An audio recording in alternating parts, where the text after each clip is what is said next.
பிரான்சில் தேசிய சுகாதார காப்பீட்டு நிதியம் பயன்படுத்தும் புதிய மென்பொருள் கோளாறு காரணமாக ஒரு பெண் தனது வாழ்நாள் சேமிப்பு முழுவதையும் இழந்து தவிக்கும் அவல நிலை ஏற்பட்டுள்ளது. பாதிக்கப்பட்ட அந்த பெண் தனக்கு கிடைக்க வேண்டிய முறையான மருத்துவ காப்பீட்டு தொகையை பெறுவதற்காக நீண்ட காலமாக போராடி வந்துள்ளார். ஆனால் CPAM அமைப்பின் மென்பொருளில் ஏற்பட்ட பிழையினால் அவருக்கு சேர வேண்டிய தொகை வழங்கப்படாமல் நிறுத்தப்பட்டதுடன் ஏற்கனவே வழங்கப்பட்ட தொகையை திரும்ப கேட்டு அவருக்கு கடிதம் அனுப்பப்பட்டுள்ளது.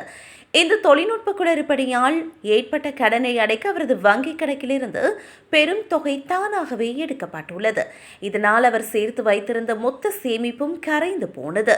தொலைபேசி அதிகாரிகளிடம் வினவிய போதிலும் எந்த பயனும் இல்லை என்றும் அவர் மிகுந்த மனவேதனையுடன் தெரிவித்துள்ளார்.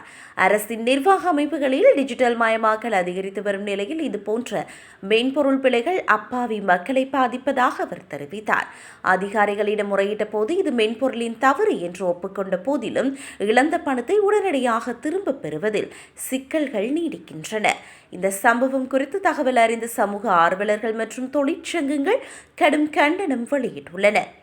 கணினி திரையில் தோன்றும் எண்களை மட்டும் நம்பி முடிவெடுக்காமல் மக்களின் வாழ்வாதாரத்தை பாதிக்கும் இதுபோன்ற விவகாரங்களில் மனிதநேயத்துடன் அதிகாரிகள் செயல்பட வேண்டும் என்று அவர்கள் வலியுறுத்தியுள்ளனர். தற்போது அந்த பெண் வாடகை கட்டணம் மற்றும் அடிப்படை தேவைகளுக்கு கூட பணமின்றி தவித்து வருகின்றார். CPAM நிர்வாகம் இந்த தவறை விரைந்து சரி செய்து அவருக்கு சேர வேண்டிய பணத்தை திருப்பி வழங்காவிட்டால் அவர் சட்ட ரீதியான போராட்டத்தை முன்னெடுக்க திட்டமிட்டுள்ளார்.